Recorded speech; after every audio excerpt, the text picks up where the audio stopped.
É em vão que os ímpios condenam esta prática dizimista. Por que os cobradores de dízimos não citam o histórico dizimista, o qual adentrou na Igreja Católica de Mâcon, na França, pelo bispo Carlos Magno, no ano 777 d.C.? Porque eles não conseguem mostrar, exceto por algumas referências, que o dízimo não é cobrado no Novo Testamento. Já notaram que dos dízimos cobrados, poucos são os privilegiados? Os membros dizimistas, que diga-se de passagem são a maioria, não têm o mesmo direito dos que arrecadam. Afinal, Jesus lá em Mateus 12:7 diz: misericórdia eu quero e não sacrifício. É preciso atentarmos para esta realidade. A impressão que nos passam hoje a respeito do dízimo é de que, se eu der o dízimo na casa de Deus, Ele não só me dará a salvação, como também multiplicará os meus bens.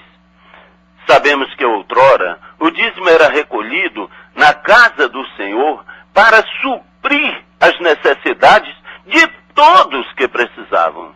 Infelizmente, o que vemos hoje é uma barganha.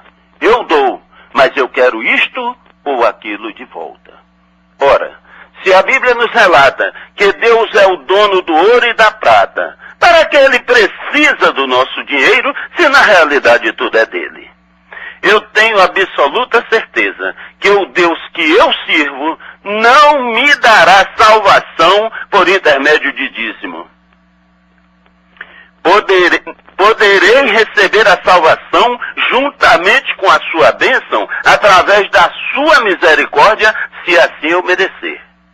Quando Deus nos pede para que façamos uma prova com Ele, não são de coisas materiais. Ele se refere ao crescimento espiritual.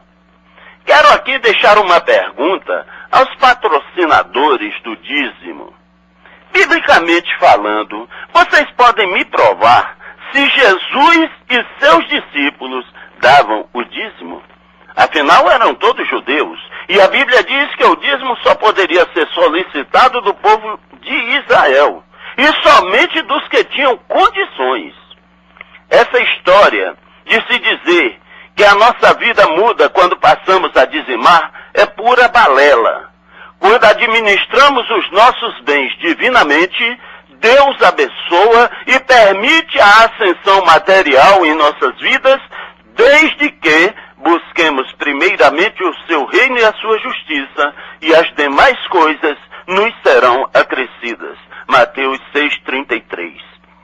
Que possamos abrir os nossos olhos em relação às bênçãos espirituais, para que não venhamos a fechá-los por ambições materiais. E que Deus possa nos abençoar. Amém. Nós agradecemos ao nosso querido irmão Jorge por este belo testemunho que ele apresentou, e dizer que no Novo Testamento é exatamente isso que ele falou: após a cruz. Após a cruz. 2 Coríntios 9, verso 7. Cada um contribua segundo tiver proposto no coração, porque não com tristeza ou com alegria. Aliás, desculpem. Cada um contribua segundo tiver proposto no coração, não com tristeza ou por necessidade, porque Deus ama ao que dá com alegria, conforme proposto no coração. Esta é a nota tônica do Novo Testamento após a cruz. Não mais a vigência do dízimo do Velho Testamento, porque no Velho Testamento o dízimo era do levita, mas a cada terceiro ano o dízimo era partilhado com órfãos, viúvas e estrangeiros. Nós temos dito isso aqui. E que eu não conheço hoje nenhuma igreja que cobra dízimo, que cobre dízimo em alimentos, como está em Levíticos 27, nos últimos versos, em alimentos, e que a cada 3 anos divida o dízimo entre órfãos, viúvas e estrangeiros. Eu não conheço nenhuma igreja que cobra dízimo fazendo isto.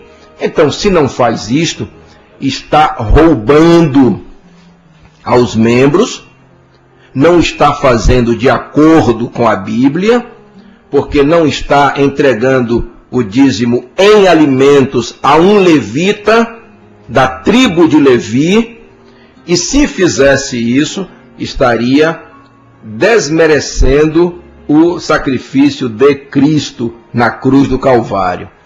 Então, o texto é Deuteronômio 14, 28 e 29. Você pode abrir a sua Bíblia, todos os crentes que me ouvem agora, ou descrentes também, que são igualmente pessoas preciosas. Deuteronômio, 5º livro da Bíblia, capítulo 14, versos 28 e 29. Qual a igreja